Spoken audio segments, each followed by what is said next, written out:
Happy Tuesday, Indianapolis, and welcome to May's episode of the Tuesday 10. I'm Rosie Stockdale, your Mayor's Neighborhood Advocate for Area 8 on the Near East Side of Indianapolis, and your host for today's episode.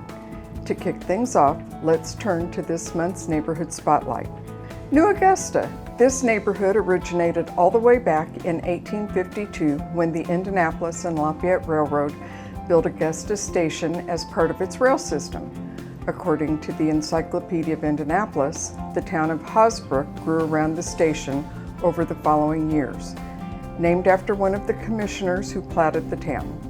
However, some people continued to call the area Augusta Station. It wasn't until 1878 that the naming debate was settled by the U.S. Post Office, which officially named the town New Augusta. By the middle of the 20th century, the town contained 3 grocery stores, a bank, a feed and grain store, a small manufacturing plant, and several specialty shops. But New Augusta didn't become a part of Indianapolis until 1970. This is when the city and Marion County adopted the Unigov structure and absorbed many small towns that had been previously located outside city limits.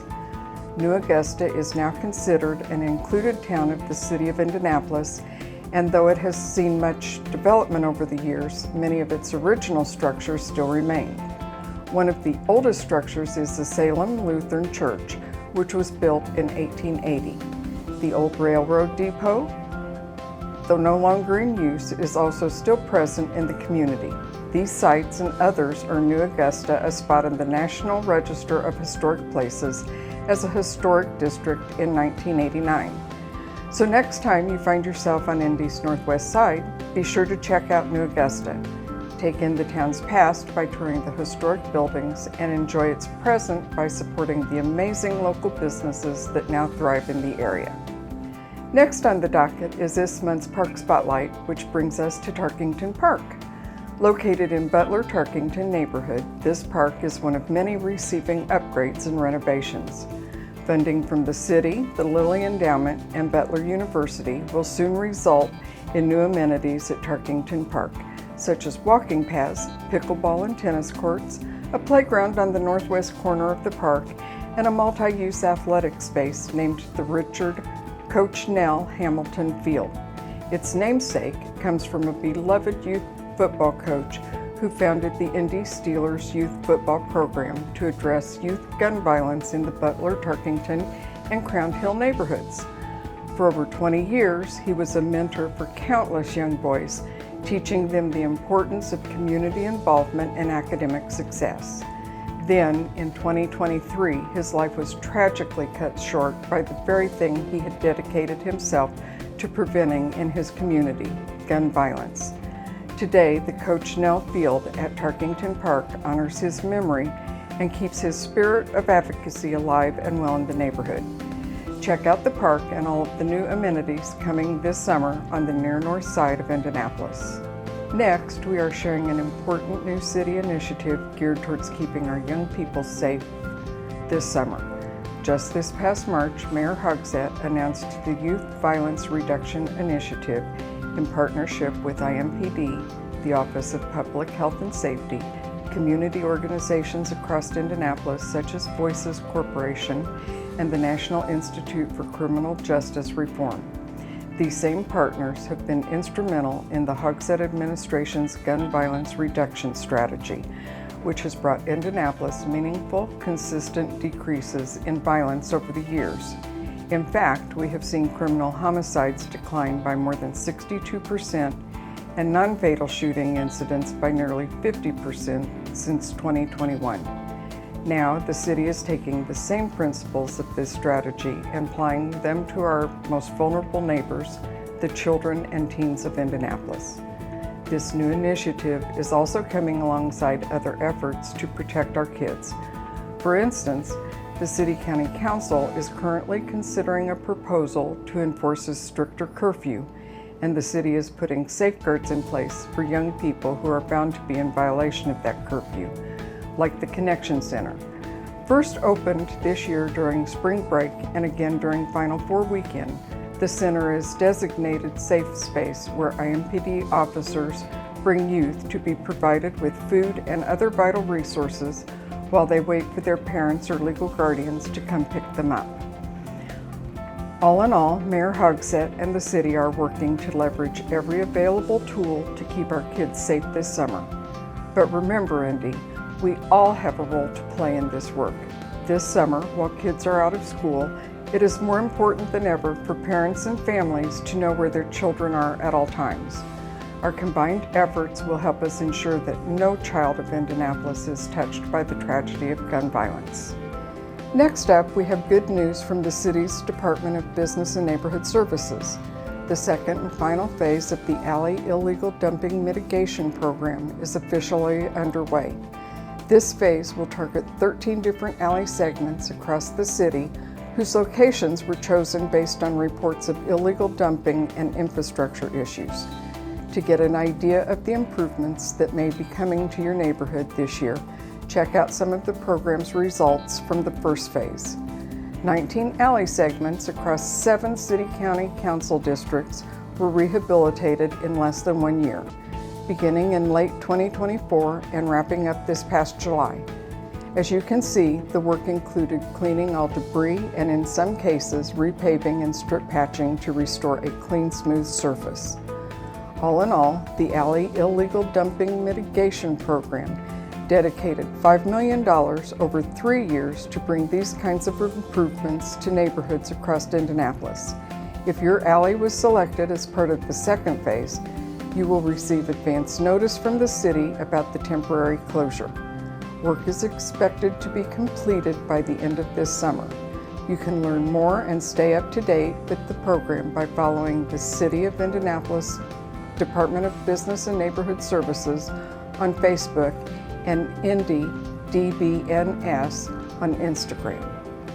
Up next, we are pleased to announce that starting May 6th, the original Farmers Market will return to Monument Circle.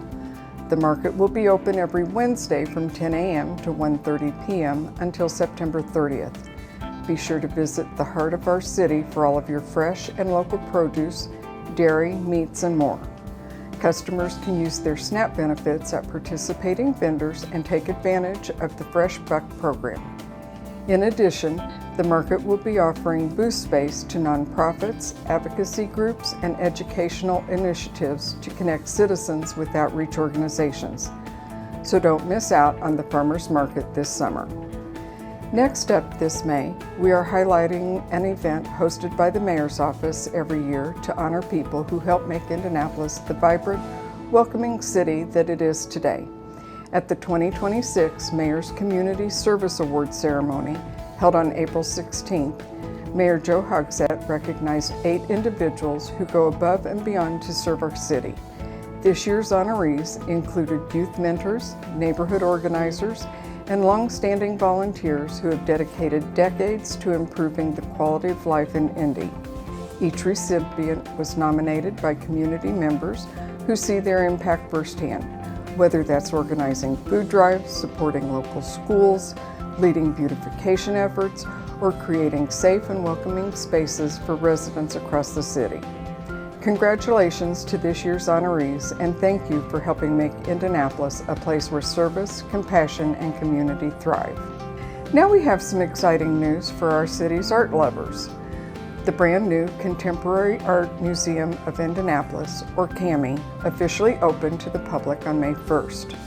Situated in a newly renovated industrial building, the CAMI is owned and operated by Big Car Collaborative, a nonprofit aimed at increasing connections and creativity in Indianapolis communities.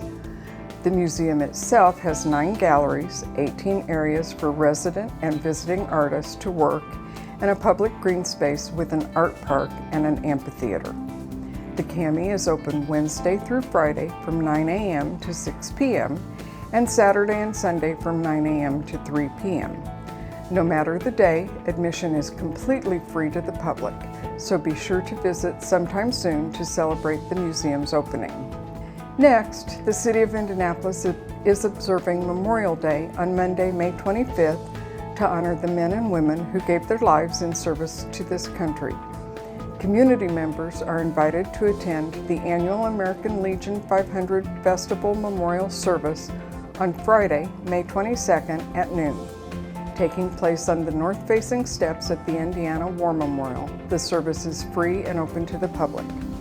It will include a wreath-laying ceremony, a military funeral procession, and performances by the Capital City Chorus and the Indiana National Guard's 38th Infantry Division Band. This May, you can also support our city's service members by joining the Veterans Appreciation Cookout at the Ujamaa Community Bookstore on Thursday, May 21st from 5 to 7 p.m. Hosted by the City of Indianapolis' Office of Veteran Services and Flanner House, all veterans, families, and community members are invited to eat for free. Scan the QR code on the screen to reserve your seat at the table now. Next, we are also celebrating Mother's Day on Sunday, May 10th, and that means local businesses across Indianapolis will be hosting events and offering specials all weekend long to celebrate our city's mothers. Check out the event calendar on visitindy.com to find the perfect activity for the mother figure in your life. You can search Mother's Day or simply select a date range on the website to find offerings all over central Indiana. But whatever you do, don't forget to celebrate the mother figures in your life this May. Finally, we can't talk about the month of May without highlighting the Indianapolis 500. The greatest spectacle in racing is returning to Indianapolis on Sunday, May 25th at the Indianapolis Motor Speedway for its 110th running. But of course, there is no need to wait for race day to start celebrating. Check out 500festival.com to learn about activities like the 500 Kids Day and Rookie Run on May 9th, the 500 Festival Parade on the 23rd, and so much more. And just a reminder, Indy, our city will be welcoming hundreds of thousands of race fans from all over the world. So if you're traveling on the weekend of the 25th, be sure to plan ahead and adjust accordingly. And that's all the time we have for this installment of Tuesday 10. Thanks for watching, and be sure to tune in next month.